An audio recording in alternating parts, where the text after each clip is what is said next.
اگلی بات اللہ فرماتا وقارون وفرعون وہامان، اور قارون اور فرعون اور حامان، وَلَقَدْ جَاءَهُم مُوسَى بِالْبَيِّنَاتِ فَاسْتَكْبَرُوا فِي الْأَرْضِ وَمَا كَانُوا سَابِقِينَ، اور بے شک ان کے پاس حضرت موسیٰ علیہ السلام روشن نشانیاں لے کر آئے تو انہوں نے زمین میں تکبر کیا اور وہ ہم سے نکل کر جانے والے نہیں تھے۔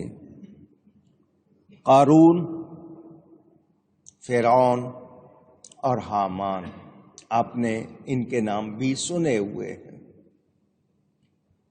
دین کی کسی ایک بات کا انکار، یہ جملے بار بار آپ کو سناتا ہوں، مسلمان ہونے کے لیے، مومن ہونے کے لیے دین کی ہر ضروری بات کو ماننا لازم ہے۔ یاد کر لیں، مسلمان ہونے کے لیے، ایمان والا ہونے کے لیے دین کی ہر ضروری بات، دین کی قطعی ضروری بات کو ماننا، اونچی گئی ہے، اب دھیان سے سنیے گا، مسلمان ہونے کے لیے دین کی ہر ضروری بات کو ماننا لازم، کافر ہونے کے لیے صرف ایک ضروری بات کا انکار کر دے گا تو بہت ہو، کافر ہو جائے گا۔ یعنی ایک ضروری بات کا انکار کافر بنا دے گا، لیکن مومن کب ہوگا؟ جب دین کی ہر ضروری بات کو مانے گا۔ تو انسان کو بہت زیادہ محتاط رہنا چاہیے۔ دین کی ایک ضروری قطعی بات کا انکار کیا تو وہ ایسا ہی کافر جیسے ساری باتوں کا مثلا نبی پاک صلی اللہ علیہ وسلم کو آخری نبی ماننا، یہ دین کی ضروری بات ہے۔ اگر کوئی ختم نبوت کا عقیدہ نہیں رکھتا تو اس کی کوئی اور چیز مانی جائے گی، وہ سارے اس کا معاملہ ختم۔ تو دین کی ایک ضروری قطعی بات کا انکار بندے کو کافر بنا دیتا ہے، اور وہ ویسا ہی کافر جیسے ساری باتوں کا منکر۔ قارون بڑا خزانہ تھا اس کے پاس، 70 اونٹ صرف اس کے خزانوں کی چابیاں اٹھاتے تھے۔ 70 اونٹ، ایک اونٹ کتنا وزن اٹھا سکتا ہے؟ صرف خزانوں کی چابیاں 70 اونٹ اٹھاتے تھے، مگر اس کو زکوٰۃ دینا گوارا نہیں ہوا۔ حضرت موسیٰ علیہ السلام کا قریبی تھا، مگر زکوٰۃ دینے پہ راضی نہیں ہوا۔ اللہ نے اس کا ذکر، اسی قارون کا ذکر کن کے ساتھ کیا ہے؟ فرعون اور حامان کے ساتھ۔ کس کے ساتھ ذکر کیا؟ اندازہ کریں۔ اللہ نے اس کا ذکر کیسے دشمنوں کے ساتھ اور کیسے برے لوگوں کے ساتھ، فرعون اور حامان جیسے لوگوں کے ساتھ اس کا ذکر کیا۔ پتہ چلا ایک کتا اللہ کے ولیوں کا ادب کرے تو اس کا ذکر ولیوں کے ساتھ آ جاتا ہے قرآن میں، اور انسان کہلانے والا اللہ کے پیارے کی بے ادبی کرے تو اس کا ذکر کافروں اور دشمنوں کے ساتھ آ۔ کچھ اندازہ ہوا آپ کو؟ اب سنیں، توحید، نبوت، یہ جتنے آپ کے بنیادی دین کے اصول دین، اور پھر آگے تفصیل میں آپ جاتے ہیں۔ یہ فرعون بھی، حامان بھی ان چیزوں کو نہیں مانتے تھے، نہ توحید کو، نہ نبوت کو، نہ کتاب کو۔ اب قارون اتنے خزانے والا ہو کر زکوٰۃ کا منکر ہو رہا ہے، تو پھر صدیق اکبر کو یاد کرو، جب کچھ لوگوں نے زکوٰۃ کا انکار کیا تو منکرین زکوٰۃ کے ساتھ حضرت ابوبکر کا جہاد، جو لوگ آج نہیں سمجھ رہے، سمجھو اس کو کہ حضرت ابوبکر نے کتنا بڑا اور کتنا صحیح کام کیا، کہ آج یہ زکوٰۃ کا انکار کر رہے ہیں، کل دوسری تیسری، تو ان کو راہ دی جا سکتی نہیں، رعایت کی جا سکتی نہیں۔ آپ لوگ کہتے ہیں نہیں جی چھوٹی بات ہے، وہ چھوٹی بات پھر جب بڑی بن جاتی ہے پھر سر سے کہتے ہیں نا پانی گزر گیا۔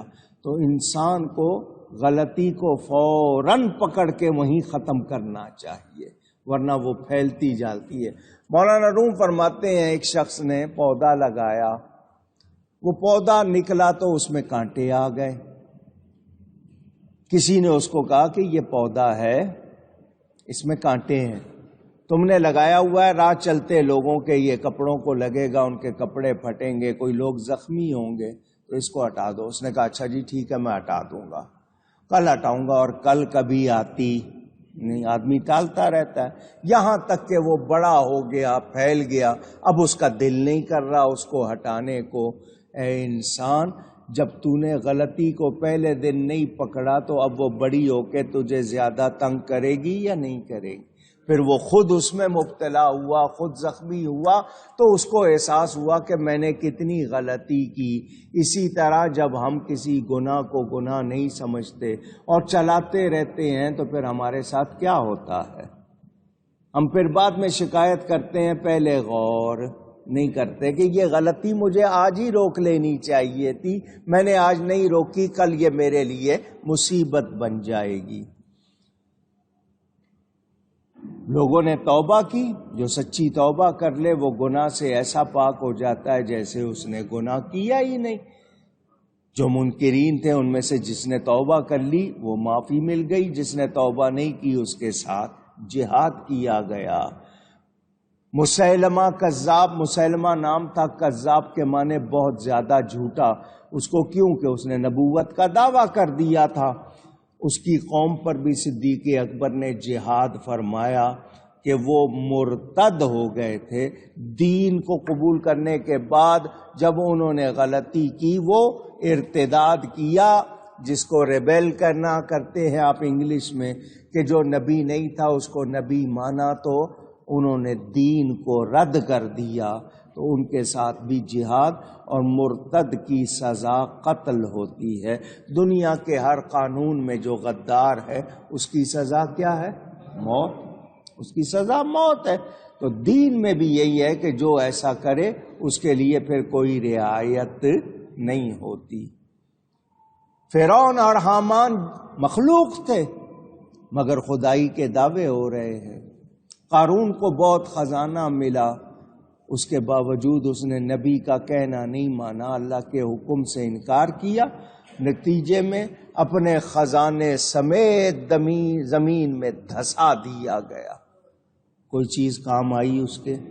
اونچی، خاندانی طور پر بڑا شریف تھا، اچھا تھا خاندان کے لحاظ سے، موسیٰ علیہ السلام کا رشتہ دار تھا، مگر ایمان نہ ہو، دھیان سے سننا یہ جملہ، ایمان نہ ہو تو نسبی یا خاندانی عزت عذاب سے نہیں بچا سکتی۔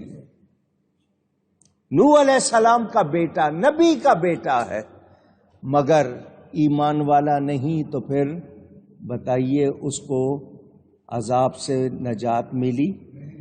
نہیں، وہ اس کی بھی پکڑ ہوئی۔ تو اگر کوئی خاندانی طور پر بہت اچھا ہے مگر اس کے اندر ایمان نہیں ہے، خاندان والی نیکیاں نہیں ہیں بلکہ برائیاں آ گئیں تو پھر اس کو کوئی فائدہ نہیں۔